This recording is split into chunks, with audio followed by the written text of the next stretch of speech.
안녕하세요. 주식유치원 연어주입니다. 4월 28일 목요일 오늘도 여러분과 함께 경제뉴스를 통해 투자 아이디어를 찾는 오늘의 경제뉴스 시작해볼게요. 자, 오늘 살펴볼 주요 뉴스 5가지는요. 첫 번째, 전일 미국 증시 마감 현황. 두 번째, 동학개미 증시 떠나 예금으로 떠난다. 세 번째, 원달러 환율 하루 만에 다시 최고치. 네 번째, SK하이닉스 1분기 실적 발표. 다섯 번째, 기대 인플레이션 9년 만에 최고치. 이렇게 5개 기사 살펴볼게요. 첫 번째 뉴스입니다. 우리 시간으로 오늘 새벽에 마감한 미국 증시는요. 다우지수가 플러스 0.19%, 나스닥 마이너스 0.1%, S&P 플러스 0.2%로 보합으로 마감했습니다. 그림의 장중 차트를 보시면요. 장 초반 흐름은 나쁘지 않았습니다. 장 초반은 전날 낙폭이 컸던 데에 따른 반발 매수가 힘을 받으면서요. 다우, 나스닥, S&P 모두 플러스 1% 넘게 상승하기도 했었는데요. 그러나 이러한 상승세가 지속되지 않았죠. 인플레이션이 지속되고 연준의 긴축 정책은 더 강화될 것으로 예상이 되며 우크라이나 전쟁이 끝나지 않고 중국의 제로 코로나 등으로 인한 도시 봉쇄가 이어지면서 이런 악재들이 산적해 있어서 증시는 장 후반으로 갈수록 상승세가 약화되며 보합권으로 마무리되었습니다. 자, 그럼 다우, 나스닥, S&P의 장중 흐름뿐만 아니라 최근 주가 흐름 살펴보면요. 보시는 것처럼 4월 초 대비해서는 여전히 하락권에서 머무르고 있는 걸 확인할 수 있습니다.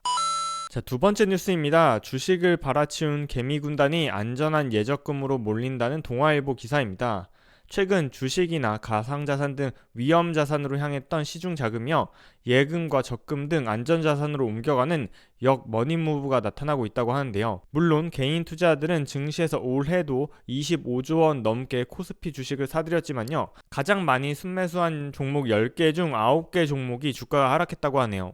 보시는 것처럼 삼성전자, 네이버, 카카오, 현대차, 삼성전기, 하이닉스와 같이 개인 투자자들이 많이 산 코스피 대표 종목들은 연초 대비해서 15%에서 23% 정도 하락하고 있는 상황입니다. 특히 코스피는요, 올해 1월 3일 3000포인트 대비해서 현재는 2700포인트가 깨지면서 지수도 10% 넘게 하락한 상황인데요. 이렇게 지지부진한 증시가 계속되면서요, 코스피의 하루 평균 거래대금은 현재 10조 원으로 전년 동기에 15조 7천억 원 대비해서 34%나 줄었다고 합니다. 자, 이렇게 증시는 부진하고 수익률은 안 좋고 금리 인상 시기가 오자 5대 시중은행의 정기예금 잔액은요, 작년 연말 대비해서 12조 원이나 늘어서요, 4월 현재 703조 원을 기록하고 있다고 합니다. 또한 금리 인상과 함께 1년 만기 정기예금의 금리가요, 5대 은행 모두 2%대로 올라오면서 이러한 시중 자금을 빨아들이고 있다고 하네요. 작년 1월 삼성전자가 최고점을 찍은 다음 무려 1년 4개월 동안 삼성전자를 포함한 코스피 대형주들이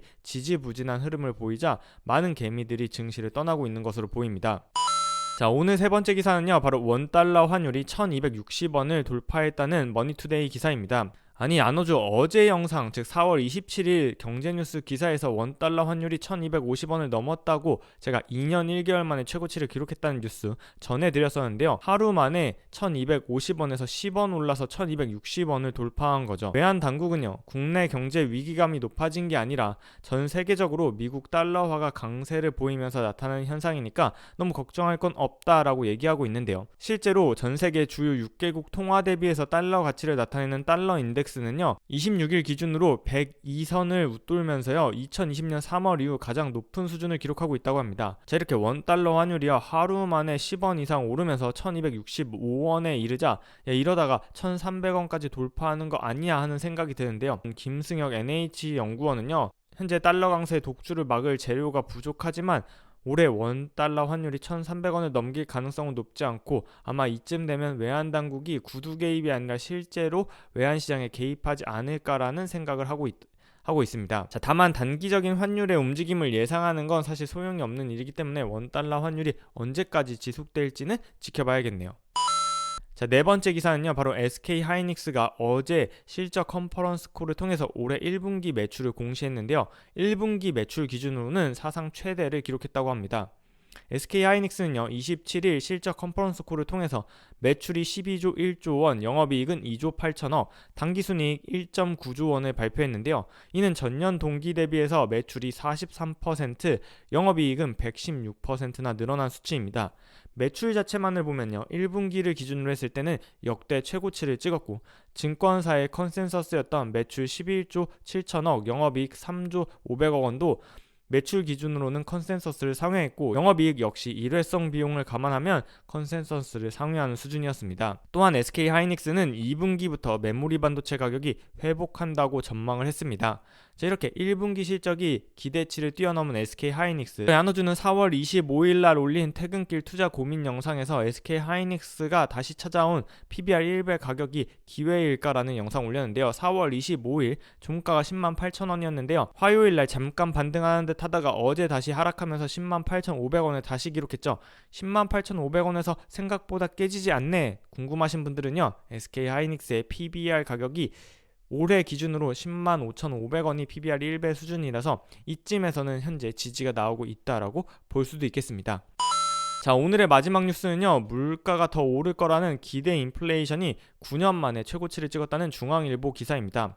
27일 한국은행이 발표한 4월 소비자 동향 조사에 따르면요, 일반 국민이 향후에 1년간 소비자 물가가 이 정도 상승할 거라고 전망하는 기대 인플레이션율이요 3.1%를 기록해서요 9년 만에 3%를 넘어섰다고 합니다. 자, 이렇게 인플레이션을 우려하는 심리가 9년 만에 최고치를 기록한 건데요, 9년 만이라 함은 2013년 4월에 이러한 기대 인플레이션율이 3.1%를 기록했는데, 코로나 위기 당시에 이러한 기대 인플레이션율이 1.6%로 최저치를 찍었다가 불과 2년 만에 다시 최고치를 경신한 거죠. 이러한 이유는 바로 국제 유가와 원자재 가격이 연일 치솟으면서 매일매일 물가가 오르고 있다는 기사를 접하고 있기 때문입니다.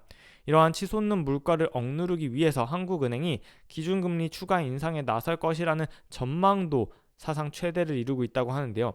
물가도 오르고 금리도 오르는 매우 어려운 경제 환경이 당분간은 지속될 것 같네요. 자, 늘 말씀드리지만 본 영상에서 언급한 종목의 매수, 매도 추천이 아니라는 점 다시 한번 영상 주의사항으로 안내드립니다. 자, 경제뉴스를 통해 투자 아이디어를 찾는 오늘의 경제뉴스 4월 28일 목요일 영상은 여기까지입니다. 오늘도 야너주와 함께 공부해주셔서 감사하고요. 저는 내일 다시 경제뉴스로 돌아올게요. 그럼 내일 만나요. 안녕.